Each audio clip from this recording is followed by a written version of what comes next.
Alright, hello again to anyone that may be watching. My name is Jesse, I'm the Maze Guy, and this is Math with the Maze Guy. So, I've been going over some basic stuff, adding, subtracting. I'm going to go over a lot of little stuff.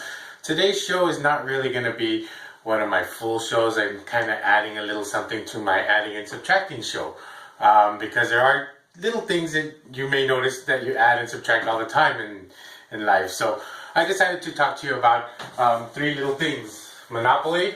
This little trick is something that, makes people annoyed when you're playing with them.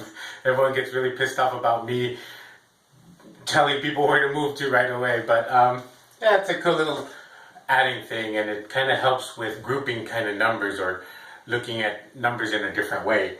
So does dominoes. Dominoes is also one of those things that you really look at in a different way, but it's all about adding, and we'll go over some of that later in a moment. And finally, I want to end it with something called the Fibonacci sequence.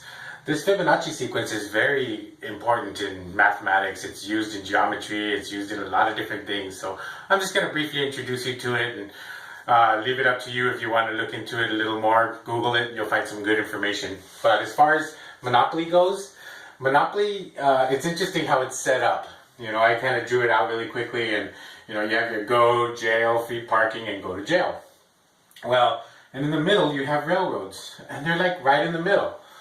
What it turns out to be is that from here to here it's 10. From here to here it's 5, because what's right in the middle of 10, or what's half of 10, which is 5. So if you look at that, from here to here is 5, from here to here is 5, from here to here is 5, 5, 5, 5, and 10, so on. You easily roll the dice, you get an 11. Boom, 10 plus 1 is 11. Why do you want to go 1, 2, 3? Takes a little bit of time. And in Monopoly, everyone's getting a little upset as far as how long the game goes anyway. But auction off the property if you don't buy it. Anyway, that's a little side thing. It makes the game go faster as well. But anyway, you're here, and let's say you get a 9. You know this is 10 because from here to any spot is going to be the same. Or you can easily do subtraction at this point. You go 10 spot, minus 1 is 9, you end up right there. Just a quick little thing, play with it, look at it, it makes sense. Dominoes, I think I'm a fairly good player at dominoes, and I'm going to explain to you why. In dominoes, you have all of these bones, is what they call them, and you're set with so many. I'm going to briefly go over the rules, but you're set with so many, right? 7 or 9 bones in your hand.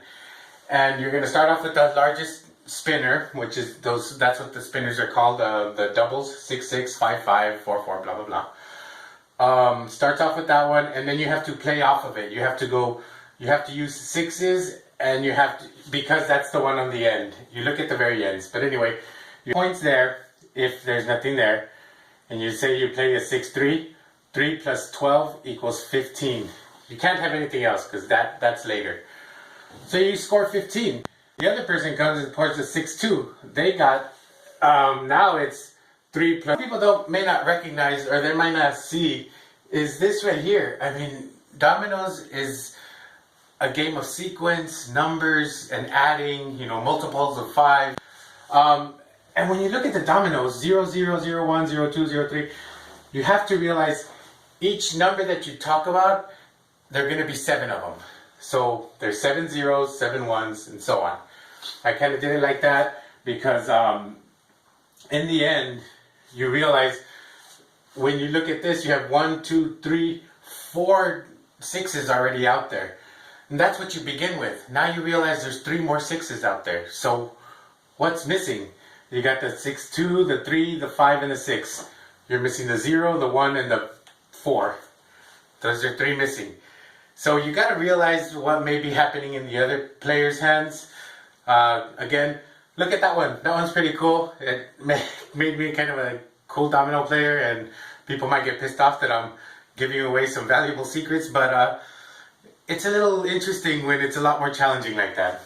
And lastly, I kind of wanted to quickly go over the Fibonacci sequence. So the Fibonacci sequence starts off with 0 and 1. And what happens at that point is you add each number before it to get your next number. So that you add the previous two numbers. So 0 plus 1 is 1. Now you go 1 plus 1 is 2. 2 plus 1 is 3. 3 plus 2 is 5. 5 plus 3 is 8. 8 plus 5 is 13. And then 13 plus 8, 21, and so on and so on. So that's something that is very useful when it comes to geometry and a lot of patterns. I mean, this is, and again, these three little dots kind of show you what a sequence or a pattern is continuing. And that's why I used it up here too. This pattern continues. It's interesting how you look up here too. You'll see it 0 the same way, and if you look at it across, you'll see the same thing, 0, 1. It kind of works out a little. It works out a little interesting. But those are the three little things I wanted to add to the addition and subtraction show. I hope it was kind of interesting, and I hope it was something that you'd watch. Anyway, have a great day, and I will talk to you next time about some multiplication, some symbols, and some good stuff like that.